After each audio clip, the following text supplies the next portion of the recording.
ತನುವು ನಿನ್ನದು ಮನವು ನಿನ್ನದು, ತನುವು ನಿನ್ನದು ಮನವು ನಿನ್ನದು, ಎನ್ನ ಜೀವನ ಘನವು ನಿನ್ನದು. ನಾನು ನಿನ್ನವನೆಂಬ ಹೆಮ್ಮೆಯ ಋಣವು ಮಾತ್ರವೇ ನನ್ನದು. ತನು ನಿನ್ನದು ಮನವು ನಿನ್ನದು.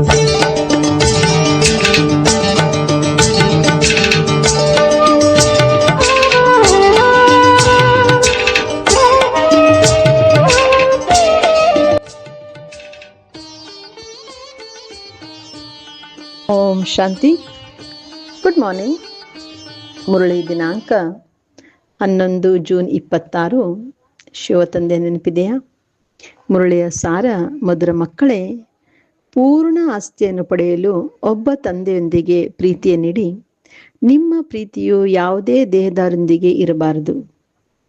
ಇಂದಿನ ಪ್ರಶ್ನೆಯಾಗಿದೆ: ಯಾರು ನಮ್ಮ ದೈವಿ ಸಂಪ್ರದಾಯದವರಾಗಿರುತ್ತಾರೆಯೋ ಅವರ ಮುಂದೆ ಯಾವ ಮಾತು ಸುತ್ತುತ್ತಿರುತ್ತದೆ? ಬಾಬಾ ಉತ್ತರ ತಿಳಿಸ್ಕೊಡ್ತಾ ಇದ್ರೆ, ಯಾವಾಗ ನೀವು ಅವರಿಗೆ ತಂದೆಯನ್ನು ನೆನಪು ಮಾಡೋದ್ರಿಂದ ವಿಕರ್ಮ ವಿನಾಶವಾಗುತ್ತದೆ ಮತ್ತು ದೇವಿ ದೇವತಾ ಧರ್ಮದ ಸ್ಥಾಪನೆ ಆಗುತ್ತದೆ ಎಂದು ತಿಳಿಸುವುದು. ಈ ಮಾತುಗಳು ಅವರ ಮುಂದೆ ಸುತ್ತುತ್ತಿರುತ್ತವೆ. ಅವರ ಬುದ್ಧಿಯಲ್ಲಿ ನಾವು ದೇವತೆಗಳಾಗಬೇಕು, ಆದ್ದರಿಂದ ನಮ್ಮ ವ್ಯವಹಾರ, ಆಹಾರ, ಪಾನೀಯಗಳು ಶುದ್ಧವಾಗಿರಬೇಕೆಂದು ಬರುತ್ತದೆ. ಇವತ್ತಿನ ಗೀತೆಯಾಗಿದೆ: ಭೋಲಾನಾಥನಿಂದ ಭಿನ್ನ ಯಾರೂ ಇಲ್ಲ. ಓಂ ಶಾಂತಿ.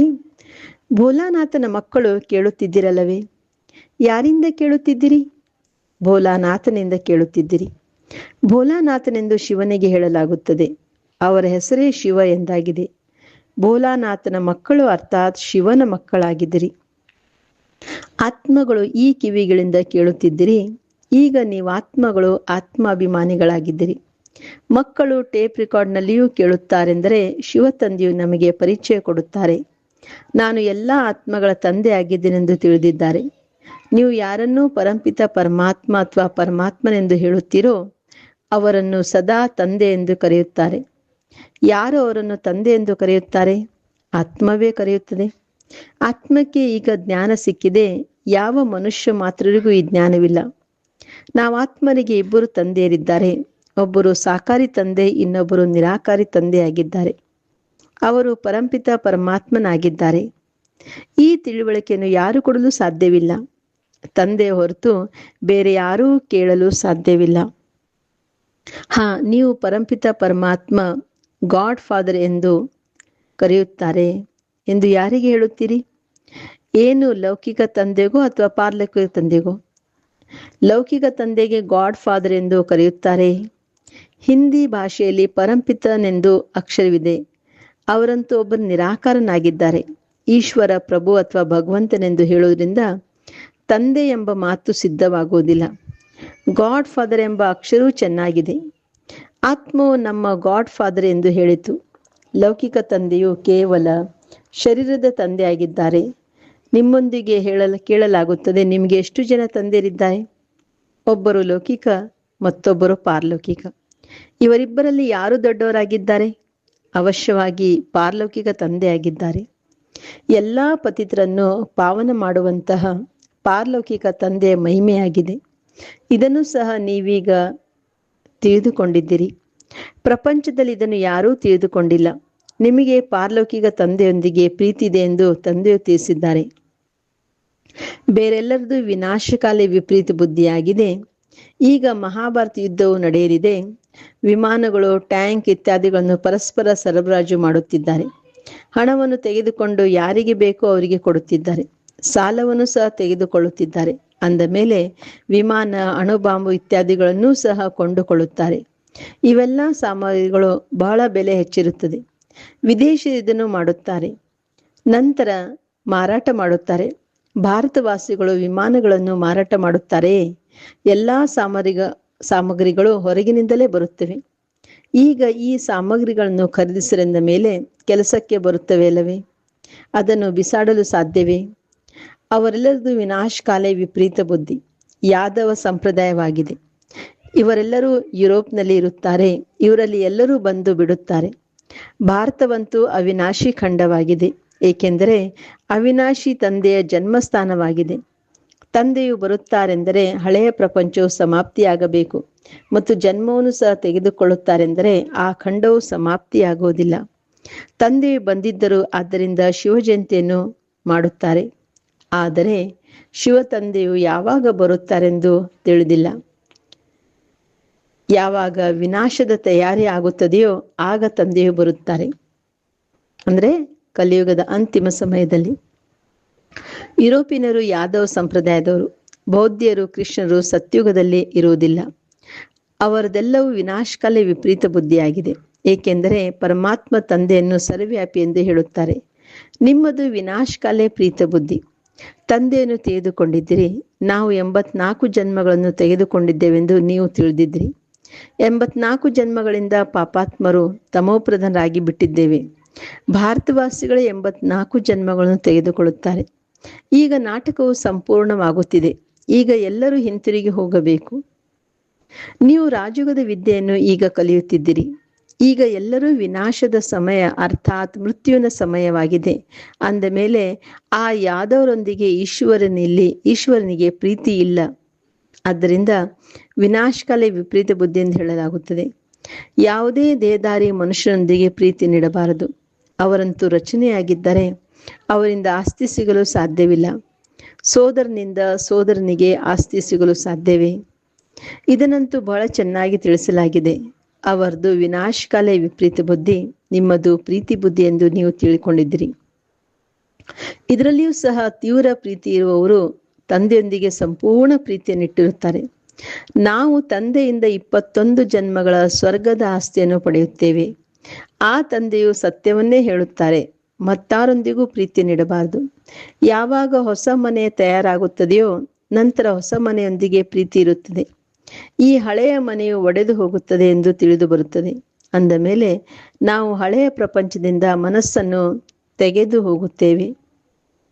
ದಿನ ಪ್ರತಿದಿನ ವಾಯುಮಂಡಲ ಕೆಡುತ್ತಲೇ ಹೋಗುತ್ತಲೆಂದು ತಂದೆಯು ತಿಳಿಸುತ್ತಾರೆ. ಎಷ್ಟೊಂದು ಗಲಾಟೆಗಳಾಗುತ್ತವೆ.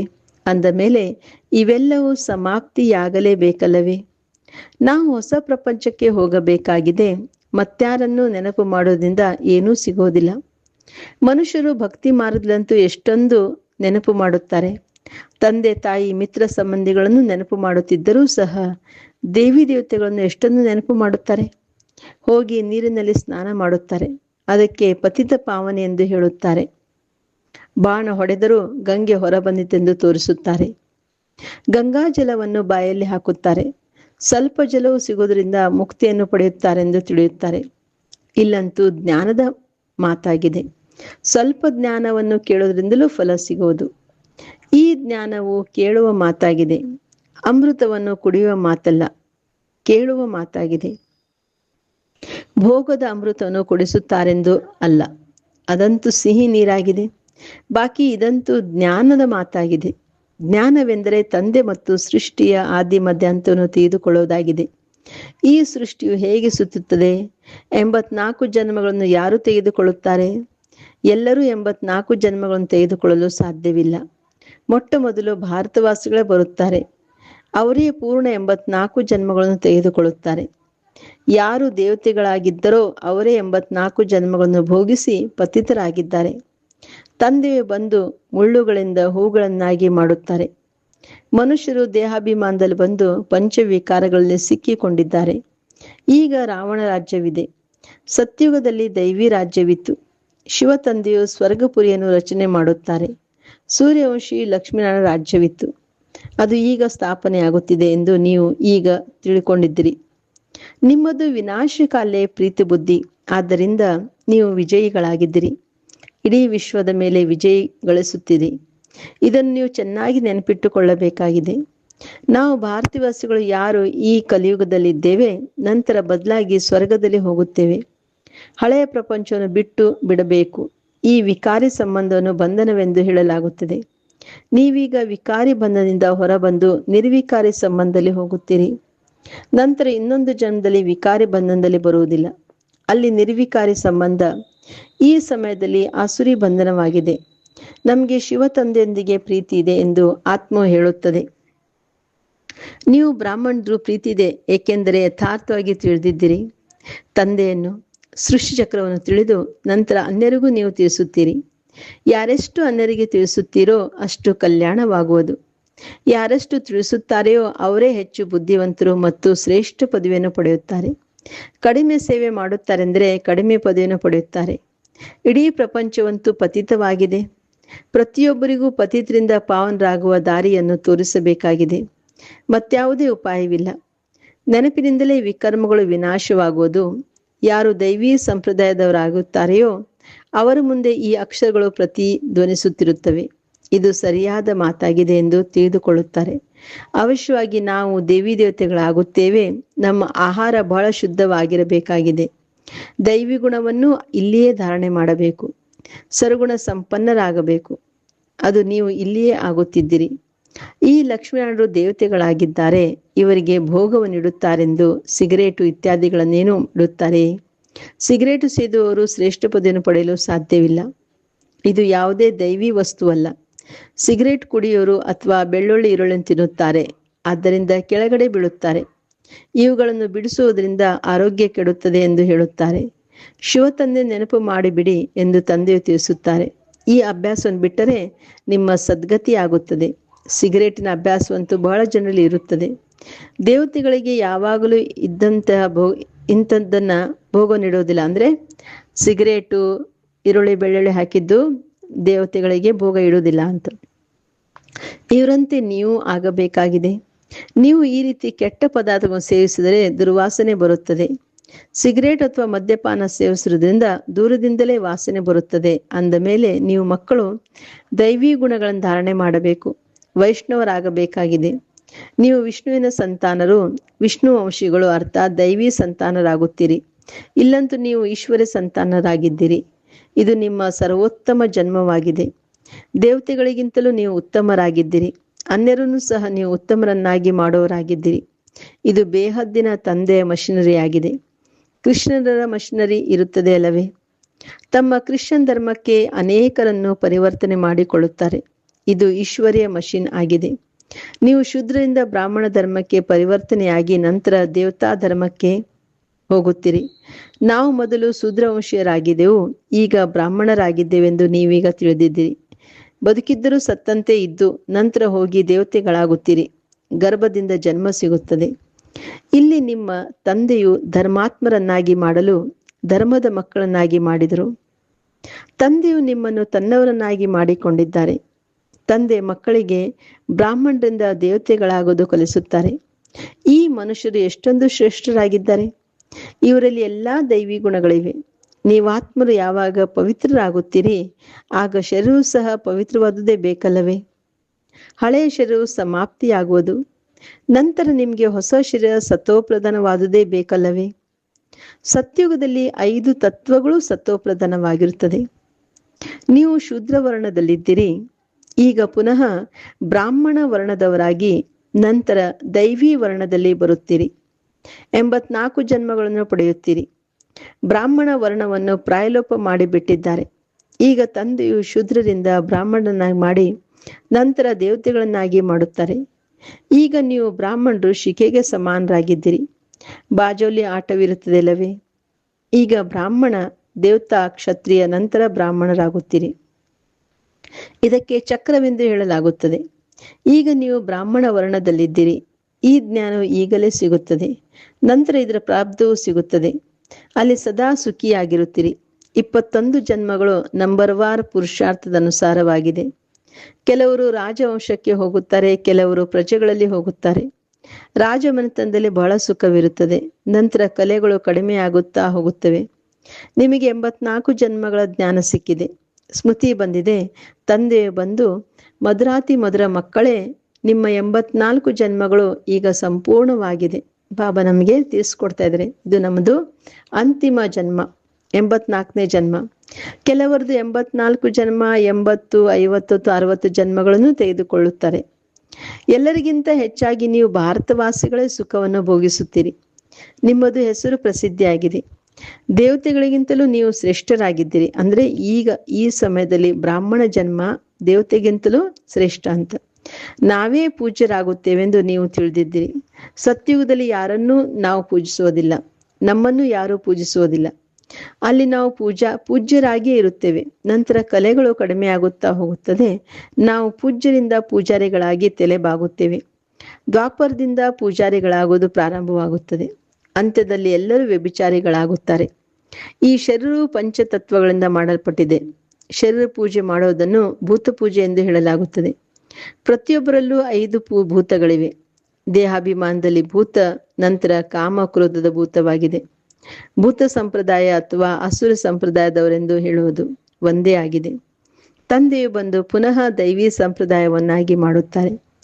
ತಂದೆಯು ಬಂದು ಭೂತಗಳಿಂದ ಬಿಡಿಸಿ ತಮ್ಮ ಜೊತೆ ಯೋಗ ಸೇರಿಸಿ ದೇವತೆಗಳನ್ನಾಗಿ ಮಾಡುತ್ತಾರೆ. ಗುರುನಾನಕರು ಸಹ ಪರಂಪಿತ ಪರಮಾತ್ಮನು ಮನುಷ್ಯರಿಂದ ದೇವತೆಗಳನ್ನಾಗಿ ಮಾಡಿದರು ಎಂದು ಮಹಿಮೆಯನ್ನು ಮಾಡಿದ್ದಾರೆ.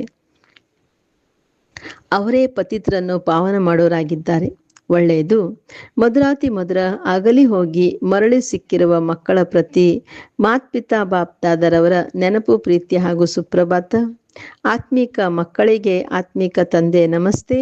ಆತ್ಮಿಕ ತಂದೆಗೆ ಆತ್ಮಿಕ ಮಕ್ಕಳ ನೆನಪು, ಪ್ರೀತಿ ಹಾಗೂ ನಮಸ್ತೆ ನಮಸ್ತೆ ನಮಸ್ತೆ. ಧಾರಣೆಗಾಗಿ ಮುಖ್ಯ ಸಾರ. ಫಸ್ಟ್ ಪಾಯಿಂಟ್, ಬ್ರಾಹ್ಮಣರಿಂದ ದೇವತೆಗಳಾಗಬೇಕಾಗಿದೆ. ಆದ್ದರಿಂದ ಕೆಟ್ಟ ಕೆಟ್ಟ ಅಭ್ಯಾಸಗಳನ್ನು ಬಿಡಬೇಕಾಗಿದೆ. ಶೂದ್ರರನ್ನು ಬ್ರಾಹ್ಮಣ ಧರ್ಮದಲ್ಲಿ ಪರಿವರ್ತನೆ ಮಾಡಿ ದೇವತೆಗಳನ್ನಾಗಿ ಮಾಡುವಂತಹ ಈಶ್ವರ್ಯ ಮಷಿನ್ ಕಾರ್ಯದಲ್ಲಿ ಸಹಯೋಗಿಗಳಾಗಬೇಕಾಗಿದೆ. ಮದ್ಯಪಾನ, ಸಿಗರೇಟ್ ಅಥವಾ ಯಾವುದೇ ಕೆಟ್ಟ ಹವ್ಯಾಸಗಳಿದ್ದರೆ ಅದನ್ನು ತೆಗೆಯಬೇಕಾಗಿದೆ. ಸೆಕೆಂಡ್ ಪಾಯಿಂಟ್, ಈ ವಿನಾಶ ಕಾಲದ ಸಮಯದಲ್ಲಿ ಒಬ್ಬ ತಂದೆಯೊಂದಿಗೆ ಸತ್ಯ ಪ್ರೀತಿ ನೀಡಬೇಕಾಗಿದೆ. ಹಳೆಯ ಮನೆ ಮುರಿದು ಹೋಗಲಿದೆ. ಆದ್ದರಿಂದ ಇದರೊಂದಿಗಿನ ಮನಸ್ಸನ್ನು ತೆಗೆದು ಹೊಸದರೊಂದಿಗೆ ಇಡಬೇಕು. ಇವತ್ತಿನ ವರದಾನ, ಶ್ರೇಷ್ಠ ಕರ್ಮದ ಮೂಲಕ ಸ್ಮರಣೆಗೆ ಯೋಗ್ಯರಾಗುವಂತಹ ಯೋಗ ಶಕ್ತಿ ಯುಕ್ತಿಯುಕ್ತ ಭವ. ತಮ್ಮ ಒಂದೊಂದು ಕರ್ಮವೆಷ್ಟು ಶ್ರೇಷ್ಠವಾಗುವುದೋ ಅಷ್ಟು ಶ್ರೇಷ್ಠ ಆತ್ಮರುಗಳಲ್ಲಿ ಸ್ಮರಿಸಲಾಗುತ್ತದೆ. ಭಕ್ತಿಯಲ್ಲಿ ಹೆಸರಿನ ಸ್ಮರಣೆ ಮಾಡುತ್ತಾರೆ. ಆದರೆ ಇಲ್ಲಿ ಯಾರು ಶ್ರೇಷ್ಠ ಆತ್ಮರಿದ್ದಾರೆಯೋ ಅವರ ಗುಣಗಳು ಹಾಗೂ ಕರ್ಮಗಳು ಉದಾಹರಣೆಯಾಗುವುದಕ್ಕಾಗಿ ಸ್ಮರಿಸುತ್ತಾರೆ. ಅಂದ ಮೇಲೆ ತಾವು ಶ್ರೇಷ್ಠ ಕರ್ಮಗಳ ಆಧಾರದ ಮೇಲೆ ಸ್ಮರಣೆ ಯೋಗ್ಯರಾಗಿ ಬಿಡುತ್ತೀರಿ. ಇದಕ್ಕಾಗಿ ಯೋಗಯುಕ್ತರಾಗಿರಿ. ಯೋಗಯುಕ್ತರಾಗಿರುವುದರಿಂದ ಪ್ರತಿಯೊಂದು ಸಂಕಲ್ಪ, ಶಬ್ದ ಅಥವಾ ಕರ್ಮವು ಅವಶ್ಯವಾಗಿ ಯುಕ್ತಿಯುಕ್ತವಾಗುತ್ತದೆ. ಅಂತಹ ಆತ್ಮರಿಂದ ಅಯುಕ್ತ ಕರ್ಮ ಅಥವಾ ಸಂಕಲ್ಪಗಳು ಉಂಟಾಗಲು ಸಾಧ್ಯವೇ ಇಲ್ಲ. ಇದರ ಸಂಬಂಧವೂ ಇದೆ. ಇವತ್ತಿನ ಶ್ಲೋಗನ್ ಆಗಿದೆ, ನಿಮಿತ್ತ ಹಾಗೂ ನಿರ್ಮಾಣ ಚಿತ್ತ ಸತ್ಯ ಸೇವಾದರೆ ಲಕ್ಷಣವೂ ಇದೇ ಆಗಿದೆ. ಇವತ್ತಿನ ಅವ್ಯಕ್ತ ಸೂಚನೆ, ಸದಾ ಹರ್ಷಿತರಾಗಿರಲು ತಮ್ಮ ಸ್ವಭಾವವನ್ನು ಸರಳ ಮಾಡಿಕೊಳ್ಳಿರಿ, ಸಹನಶೀಲರಾಗಿರಿ. ಸರಳ ಚಿತ್ತ ಸ್ವಭಾವವಿದ್ದರೆ ಹರ್ಷಿತರಾಗಿರುವ ಜೊತೆಗೆ ನಯನಗಳಲ್ಲಿ, ಮುಖದಿಂದ ಮತ್ತು ನಡತೆಯಿಂದ ಮಧುರತೆ ಪ್ರತ್ಯಕ್ಷ ರೂಪದಲ್ಲಿ ಕಾಣಿಸಲಿ. ಎಂದೂ ಮುಖದಿಂದ ಕಟು ವಚನಗಳು ಬರಬಾರದು. ಅವರ ಹೃದಯ, ಬುದ್ಧಿ, ಮಾತು ಎಲ್ಲವೂ ಒಂದೇ ಸಮಾನವಾಗಿರಲಿ. ಹೃದಯದಲ್ಲಿ ಒಂದು, ಮಾತಿನಲ್ಲಿ ಇನ್ನೊಂದು. ಇದು ಸರಳತೆಯ ಲಕ್ಷಣವಲ್ಲ.